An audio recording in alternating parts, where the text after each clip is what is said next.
ಸ್ನೇಹಿತರೆ, ಈ ಫೋಟೋವನ್ನ ಒಮ್ಮೆ ನೋಡಿ. ನಿಮ್ಗೆ ಇದರಲ್ಲಿ ಯಾವ್ದಾದ್ರು ಕೋಡ್ ಕಾಣಿಸ್ತಾ ಇದೆಯಾ?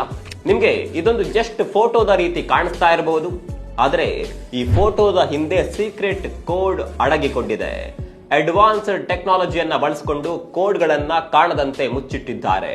ಇದನ್ನ ಸ್ಟೆಗನೋಗ್ರಫಿ ಅಂತ ಕರೀತಾರೆ. ಇದನ್ನೇ ಬಳಸಿಕೊಂಡು ಈಗ ವಾಟ್ಸ್ಆಪ್ ಸ್ಕ್ಯಾಮ್ ಮಾಡಲಾಗ್ತಾ ಇದೆ. ಇದೆಷ್ಟು ಡೇಂಜರ್ ಅಂದ್ರೆ, ಜಬಲ್ಪುರದ ಒಬ್ಬ ವ್ಯಕ್ತಿಗೆ ವಾಟ್ಸ್ಆಪ್ ನಲ್ಲಿ ಒಂದು ಅನ್ನೌನ್ ನಂಬರ್ ನಿಂದ ಫೋಟೋ ಬರುತ್ತೆ. ಆ ಫೋಟೋದ ಕೆಳಗೆ ನೀವು ನನ್ನನ್ನ ನೋಡಿದ್ದೀರಾ ಅಂತ ಮೆಸೇಜ್ ಇರುತ್ತೆ. ಈ ರೀತಿಯ ಫೋಟೋ ಬಂದಾಗ ಯಾರೇ ಆದ್ರೂ ಆ ಫೋಟೋವನ್ನ ಡೌನ್ಲೋಡ್ ಮಾಡಿಯೇ ಮಾಡ್ತಾರೆ. ಆ ವ್ಯಕ್ತಿ ಕೂಡ ಫೋಟೋವನ್ನ ಕ್ಲಿಕ್ ಮಾಡಿ ಡೌನ್ಲೋಡ್ ಮಾಡಿದ್ದ. ಹೀಗೆ ಮಾಡಿದ 2 ಸೆಕೆಂಡ್ ನಲ್ಲಿ ಆತನ ಅಕೌಂಟ್ ನಲ್ಲಿದ್ದ ಪೂರ್ತಿ ಹಣ ಕಟ್ ಆಗುತ್ತೆ. ಕಾರಣ, ಆತನ ಫೋನ್ ಅನ್ನ ಫೋಟೋದ ಮೂಲಕ ಹ್ಯಾಕ್ ಮಾಡಲಾಗಿತ್ತು.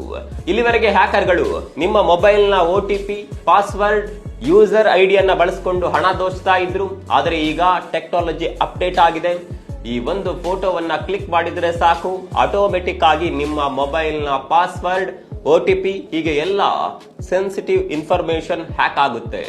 ಈ ರೀತಿಯ ತೊಂದರೆಗಳಿಂದ ಪಾರಾಗಬೇಕು ಅಂದ್ರೆ ಮೊದಲು ನಿಮ್ಮ ವಾಟ್ಸ್ಆಪ್ ಸೆಟ್ಟಿಂಗ್ ಗೆ ಹೋಗಿ ಫೋಟೋ, ಆಡಿಯೋ, ವಿಡಿಯೋ, ಡಾಕ್ಯುಮೆಂಟ್ ಗಳನ್ನ ಆಟೋಮೆಟಿಕ್ ಡೌನ್ಲೋಡ್ ಆಗುವ ಆಪ್ಷನ್ ಅನ್ನ ಆಫ್ ಮಾಡಬೇಕು.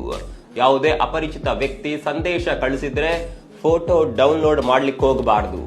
ಸಾಮಾನ್ಯವಾಗಿ ನಾನು ವಿಡಿಯೋವನ್ನ ಶೇರ್ ಮಾಡಿ ಅಂತ ಹೇಳೋದಿಲ್ಲ, ಆದ್ರೆ ಈ ವಿಡಿಯೋವನ್ನ ದಯವಿಟ್ಟು ಆದಷ್ಟು ಜನರಿಗೆ ಶೇರ್ ಮಾಡಿ. ಇದರ ಬಗ್ಗೆ ಮಾಹಿತಿ ಎಲ್ರಿಗೂ ಗೊತ್ತಾಗ್ಲಿ.